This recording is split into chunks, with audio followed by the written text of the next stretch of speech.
talking about the LSAT in general. The LSAT in general, go for it. There are like 4 sections that count, and then the 5th is just kind of there. And That's there's right. different kinds of sections. That's right. So is that just kind of luck of the draw in the 4th and 5th section, or? So yeah, so the way it works really quick is you're gonna have 1, 2, 3 sections, right? Then you're gonna take a 15-minute break. Then you're gonna do a 4th section, a 5th section, and then you're gonna turn in your test, and then you're gonna do the writing sample. Familiar with that? So yeah, so it's a 6-section test. They're each 35 minutes, unless of course you got accommodations. And by the way, PSA, if you have any inclination that you think you could get accommodations, you have anxiety or whatever, apply for those accommodations. Because if you can get time and a half or double time, it's going to help you big time, right? And law schools will not know that you got accommodations, so there's really no reason not to get them. If you can. And most people these days can get them. I hate to say this, but the system has changed, and I haven't heard of anyone being denied in the last year. So, anyways, sorry for that random note, but it's just something that's kind of important. Now, some people might be like, wait a sec, I could get accommodations, but I'm not going to do that because I have moral reasons for not doing that. That's fine. Do whatever you want. But if you think you can and you're okay with applying for them, you should, because that time and a half is a huge boon, obviously, and that's probably what you'll get. But in any case, so you have 5 multiple choice sections, right? You have a 15-minute break here. Let's say you get LR, games, they like to call it analytical reasoning, reading comp, and then LR. You don't know which LR section is the experimental. They could give it to you first, they could give it to you second, they could give it to you 5th. So you just have to treat them all as if they were legit. But chances are, your experimental section will be logical reasoning. Because they have to create 2 logical reasoning sections for every game and reading comp section that they create. So half the people in the room will be doing an LR experimental section, 25% of the people in the room will be doing games, 25% will be doing reading comp, and they'll be doing them at different times. So like the person next to you will probably be doing a different type of section. So you're just wondering, when would it appear? When would that experimental section appear? Or more just like, how do you, so you're basically going to have definitely 2 LR, 1 LR, and 1 RC. You're definitely going to have 2 LR, 1 games, and 1 reading comp. Yeah. And then that experimental could be any one of the 3. Okay. It could be LR, it could be reading comp, it could be games. So if you have 2 games, then you know one of them was experimental. If you have 2 reading comp, you know one of them was experimental. If you have 3 LR, then you know one of them was experimental. You just don't know which one it was until it's over. As soon as it's over, you can figure it out. It's really easy.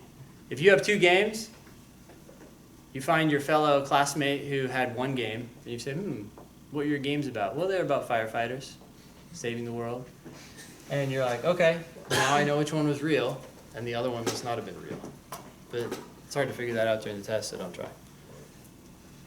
Apparently, though, every year, some people do. 2 or 3 people figure it out, and as an FU to LSAC, they do E all the way down, and they proceed to get 180 on the rest of the test. So How do they figure it out, though? LSAC itself does not know. There's a YouTube video by the president of LSAC at the time. This is 2010 or something, and he's like telling us about these people. He's like, I don't know how they figure it out. Is this what you talk about in your podcast?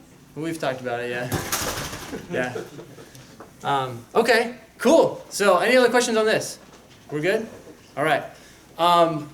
Speaking of getting to the end of a section, I mean, I know that we're not totally talking about that, but this is a good time to talk about it. Most of us are not finishing sections, right? So we get to like question 22 or something, just bubble in the remaining questions because there's no penalty for guessing, unlike on the SAT. But you're going to want to do that within that 35-minute time frame. Sometimes people work up to the end of the 35 minutes. They tell them everyone to go on to the next section. They go back and bubble. That's fine if you don't get caught, I guess. But one thing to keep in mind, you can tell I have very strong moral convictions, right?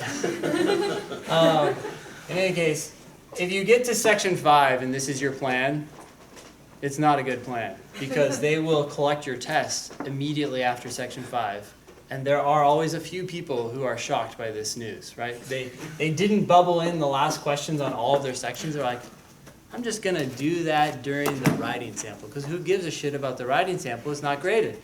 That's a great plan in theory, but since you have to turn in your test, you now can't bubble in those remaining answers. All right. Okay, question?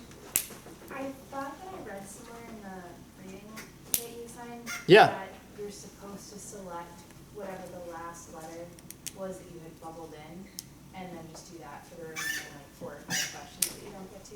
Yeah, so it actually doesn't matter what letter you choose, but whatever letter you choose, just choose that and go all the way down to whatever, if there's 28 questions or whatever.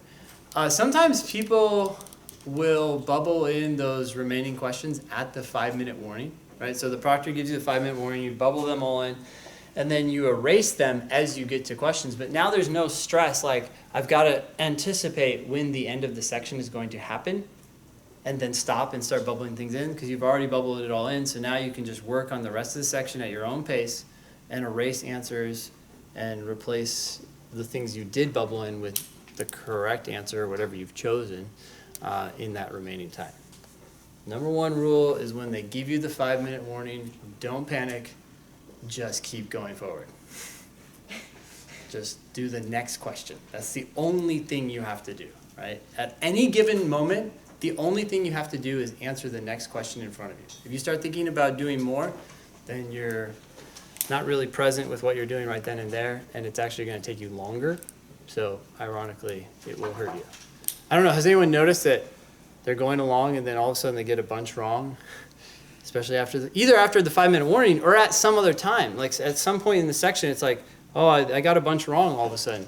That could be because the questions are harder, but a lot of times it's because at that moment in time, for some reason you looked at your watch or something made you think about the time, and all of a sudden you started going quickly.